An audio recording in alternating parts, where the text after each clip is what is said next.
So if you guys have been watching me for a while, you know there are two things that I absolutely love. I love animation, and I love animals. Elephants being my absolute favorite. So a while back, I was asking you guys what you wanted to see on the main channel, and somebody commented that they wanted to see me rank the Disney elephants. Yes! I'm so excited! We shall be ranking all of the Disney elephants. And remember, these are just my opinions. If you disagree with them, that's totally cool. Although I don't think there's that many people who have that strong emotional connection to their favorite Disney elephant. I feel like people would have a bigger opinion on like the Disney cats or dogs.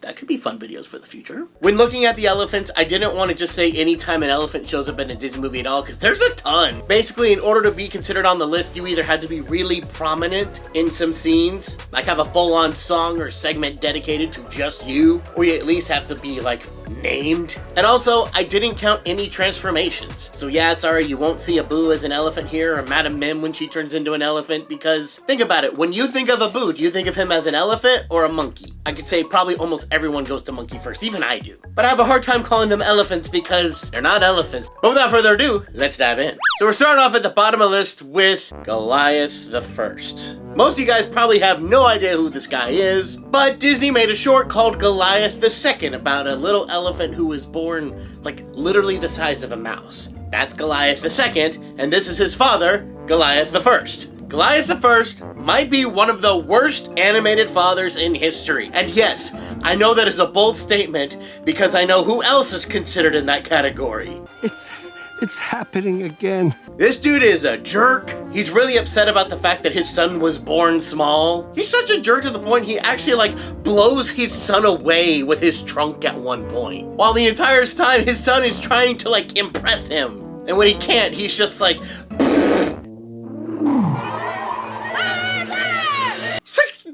dude! I don't need to come up with a good comeback because Goliath's mom already had the best one. Some father you are. Shame on you, big overstuffed blimp. Yeah, that's right. Eat it, Goliath! Although, he does come around at the end, and he is a lot better by then. And yeah, I totally believe him turning around at the end more than I do a certain chicken. But that's not really enough to save him on this list because there's a lot better elephants that we have here. Goliath the First, you will go here, you blimp. Next up we have Nangi from Zootopia. I don't really dislike her. I don't know, she doesn't really have enough screen time for me to learn much about her, other than she's forgetful. I kind of forgot about her when I was making the list. Like, oh yeah, Nangi's a thing. Okay, she's gonna go here. She's probably the most forgettable elephant on the list. Remember that, Nangi? Nope. Next, we have the circus elephants from Dumbo. I didn't want to go down the list of each one individually because I kind of think of them all the same. Yeah, they're jerks and they're mean and they're the ones who even came up with the mean nickname of Dumbo, but I don't know, I kind of liked hating them. And they did have some fun moments here and there, especially whenever they were getting their comeuppance by Dumbo. But at the same time, yeah, they're real jerks. If I had to pick which one was my favorite, probably the giddy elephant. She's the ditz of the group and I just think that's kind of funny. Least favorite one is probably the catty elephant because she feels extra mean just because she only talks about people behind their backs. At least the head matriarch will be mean to your face so you at least know she doesn't like you. But Catty is a little more behind your back and that just, I don't like that as much. And I think your voice is kind of annoying. Have I got a trunk full of dirt? Next up we have Jerry Jumbo Jr. from Zootopia. Can we just take a second to appreciate that wordplay of a name? I really love the design of Jerry here. It's a little thing, but when I see elephants like walking around on two legs in cartoons, usually they don't do anything with their trunks, they just do everything with their hands, and I don't know, I feel like that's wasted potential. But I feel like Jerry used his trunk a lot. It was a little detail, but I think it added a lot to make him feel like an elephant and less like just a person in an elephant suit. You know what I mean? But anyways, he is kind of a jerk, but he's supposed to be a jerk in the movie. I don't know. I feel like if you're not making him mad, he might actually be a cool dude to hang out with. He just seems like he's doing his job, just he's been burnt a couple times, you know? Next, we have the Heffalumps from Winnie the Pooh. I debated about even putting them here because we're not talking about one individually, it's like a group of elephants. And even then, they share a song with the Woozles. but they're still a really important part of Winnie the Pooh, and I'd be remiss not to include them. I think throughout the song, they have some of the coolest ways to like mess with elephant anatomy, to like use the trunk as like the bottom of a hot air balloon, or use their trunk to like turn into a harp with honey, using it as a cannon at one point. There's just some really weird, surreal, and inventive ways to like use elephants in this song, which is extra impressive considering we've already had the Pink Elephant song, which was crazy, weird, and inventive, and then they did it again. I guess Disney just can get really surreal with elephants for some reason. If I had a nickel for every time I was doomed by a puppet, I'd have 2 nickels, which isn't a lot, but it's weird that it happened twice, right? Next up, we have Elmer from Elmer the Elephant. It's a cute short that really is about like learning to appreciate the things that make you different. But Elmer himself, I don't know, he's kind of a bland character. He's not anything amazing to write home about, but he's not bad either. He serves his premise just fine and totally fits his story. They also made him mute throughout the entire thing when none of the other characters are, which, I don't know, I think that was a bit of detriment to his character on that front. But yeah, for those guys who haven't seen it, Elmer is just trying to hang out with the other animals in the village, and even trying to impress the girl he's got a crush on, Tilly the tiger. Ooh, that may not go well for you, Elmer. Adult elephants have no natural enemies, but you're a kid. Don't introduce yourself to her parents. It may not end well for you. It's dinner time. Next, we have the elephants from Fantasia. I debated putting them here too, because I don't think any of them actually have names, but they're pretty important to Fantasia. Like, they're a third of the entire Dance of the Hours. I really appreciate the animation on these elephants because they're so heavy, but yet they look so graceful. And I feel like the bubbles really fit for the elephants. Like, yeah, they can just continuously blowing bubbles out of their trunks and stuff. And bubbles are just a theme throughout all of Fantasia. Like, almost every single segment has bubbles, and it kind of like creates this cohesion using just imagery. They even have some nice little bits of comedy, but even more than that, it's just, I love this whole thing, taking the animals that most people wouldn't think are graceful and beautiful and make them be graceful and beautiful. I wish I could put them higher, but I don't really know any of them individually. You don't learn any of their names or learn much about their personalities. You just kind of see them blow bubbles and dance. It's beautiful blowing bubbles and dancing. I don't feel like I could put them much higher. Next, we have the Pink Elephants. And much like the Heffalumps, these guys can just come up with the most imaginative, crazy, surreal things to put on screen using elephants. It's both beautiful and unsettling, just to see what they can do with one animal and just stretch it as far as you can in all kinds of ways. Turning it into a camel, turning it into a snake, turning its stomach into an eyeball. It's weird, but it's still imaginative. It makes me feel a multitude of different emotions in the song, and yeah, I think that's kind of its intention. It's supposed to scare you, but also inspire you and also be beautiful at times. So just for its weird wackiness, we gotta put Pink Elephants on here. Next up, we have Tantor's herd. And yes, this also includes Tantor's mom. I mean, they don't serve a whole lot of purpose here other than to make the elephant stampede that happens a little bit later, but I don't know. I thought they were weirdly fun, and their conversation weirdly is stuck in my brain over all these years about piranhas and if they live in Africa or not, which, yeah, no, there are no piranhas in Africa. They are exclusive to South America. That one elephant was right. Which doesn't mean they're out of the woods just yet, because these do live in the rivers in Africa. I think these are more scary myself. I love how Tantor's mom is just done with all of Tantor's fears about everything. She is just like, I'm so done with this kid. I can't even get him to step foot into the river. She's just so exasperated with this kid. But anyways, yeah, they don't have a lot of screen time, but they're memorable in what they were talking about and their personalities, and I don't know. I just think they're a lot of fun. Next up, we're going back to Goliath II to talk about Goliath's mom. Well, not the best mother I've ever seen in animation or anything like that.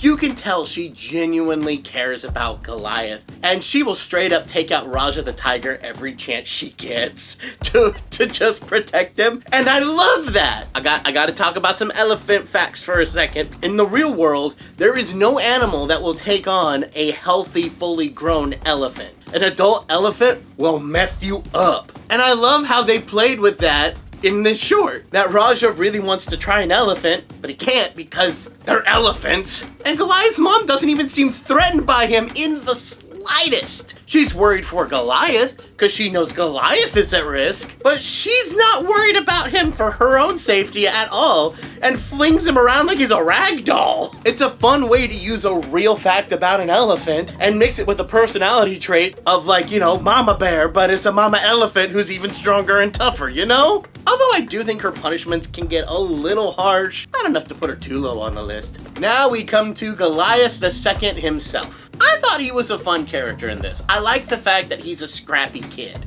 Like, he's not the cute little, oh, I'm gonna follow all the rules, I'm gonna do all these things. No, he's headstrong, he's curious, he just kind of lets his mind wander, and where he will straight up just leave whatever he's doing to like follow a snail. It's just like, oh, okay, let's go do that, and like freak everybody out. And how he's so willing to like break the rules just because, you know, he wants to go experience things, but he's little. He felt very real as a kid, which I appreciated.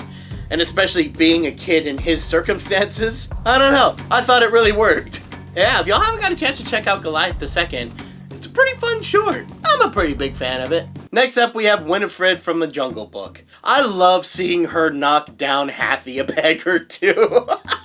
I love her total attitude of she's just done hearing about the Victoria Cross and the Pachyderm Brigade. Like, you can tell she genuinely cares about Junior and Hathy, but she's not afraid to throw her weight around. And that's saying something, she's an elephant. Oh, brother, this guy stinks! But I don't know, I also think it's kind of sweet, although she does get annoyed by it. The fact that she lets Hathy continue to tell his stories over and over again, it kind of makes me feel like, well, this is annoying for me, but it makes him happy. I'll suffer through it to make him happy again. There's something really sweet about that. She's not saying that, but the fact that she doesn't stop him makes me think that that's where her mind is. I love it. Winifred is a great character. Next, we have Hathy Jr. from Jungle Book. Like, what can I say about Hathy Jr.? He's just a cute little kid. He's just trying to follow the rules, not get in trouble, but at the same time, trying to welcome in this new friend. You can tell there's not any other young elephants in the herd, so he's just excited when there's someone roughly his age. He doesn't care what species it is. He's just like, cool, come hang out. I'll teach you the ropes. And you can also tell he's excited to like please his dad. He's trying to make sure he gets his legs just right and his trunk up just high enough. But he can also kind of get carried away from time to time, like a kid would. He feels like a really real kid. I know I said that about Goliath, and even though he's like polar opposite to Junior, they're two different kids, but they both feel real enough as kids, which I appreciate. Next, we have Lumpy from the Heffalump movie. This kid is just adorable. Kind of like the other kids I just said. He feels like a real kid, but one who's a little bit more timid and one who just wants a friend and hasn't really seen a lot of that, but he's been told all these terrifying stories of all these creatures in this place called the 100-Acre Woods, and it's fun to see that juxtaposition of fear. Whereas all the 100-Acre Woods people are scared of the Heffalumps and the Heffalumps are scared of them. It's a really cute juxtaposition. And Lumpy is just adorable. His little British voice is so cute. Lumpy, bumpy, dumpity, bump. And I just love his friendship with Roo, and you can see them like really bond, and it's really sweet. And Lumpy's just a sweet kid. He's just so innocent. He's just, what's there to say? He's awesome. I love Lumpy. Now next we have Hathy. I know most people don't think much about Hathy, but for me, I've always loved Hathy. I love how forgetful he is. I love just how funny he is without meaning to be. Hathy just always made me laugh. Like, I know he's not a huge part of the Jungle Book, but every time he's there, I love the fact that he feels like he has almost no control over this army group, but they're all just kind of like indulging in his fantasies. That's what it feels like.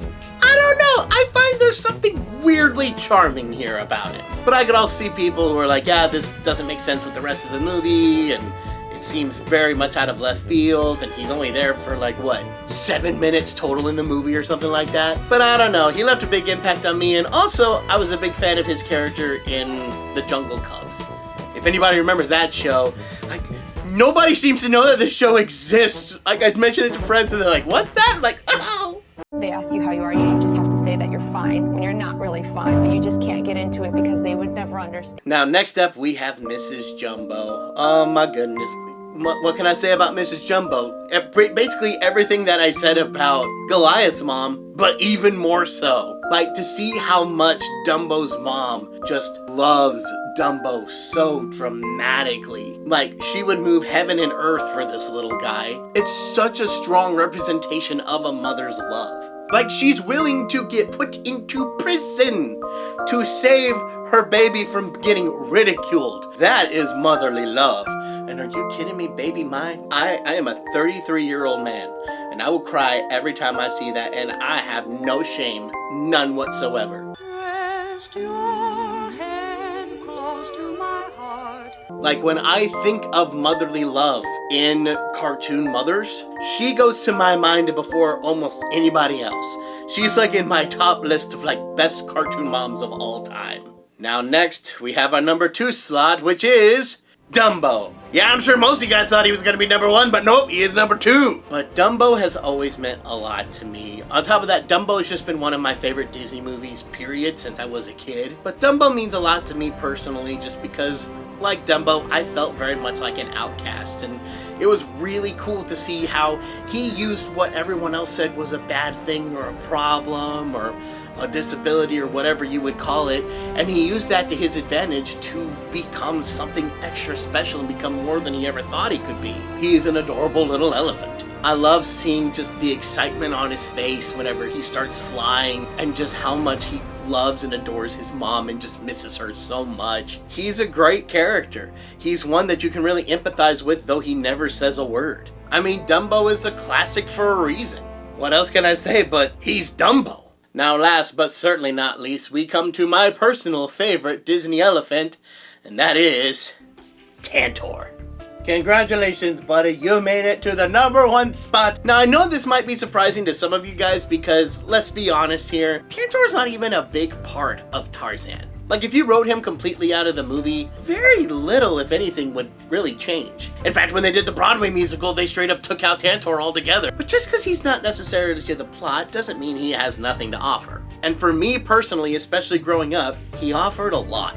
Much like Tantor, when I was growing up, I was scared of a ton of stuff, and it felt comforting to see a character on screen that was scared of a lot of things too. And not to say that there's never been scared characters before, obviously there have been, but Tantor did something that was really unique.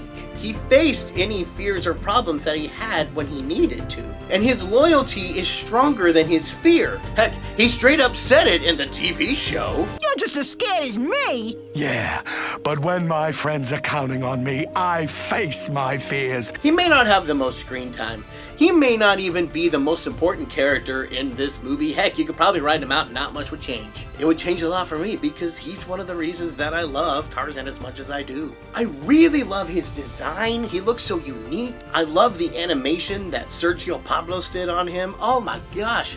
He's so weirdly, like, you can feel the weight, but yet he's weirdly agile when he's scared. In my opinion, his animation is almost hypnotic. Like, I could watch it all the time. It's just so good. Also, going back to my elephant nerddom a little bit, I love what they did with his color. Elephants naturally, yes, they are gray, but they cover themselves with dirt and mud all the time, and especially in Africa, there are tons of these like deposits of really red dirt that elephants roll in all the time, and then they get like this red color. So I thought that was a really cool addition. So I hope you guys enjoyed this parade of pachyderms. I know I was happy to go down this list. So remember, don't forget to like, comment, and subscribe, and I'll see you in the next one. Bye!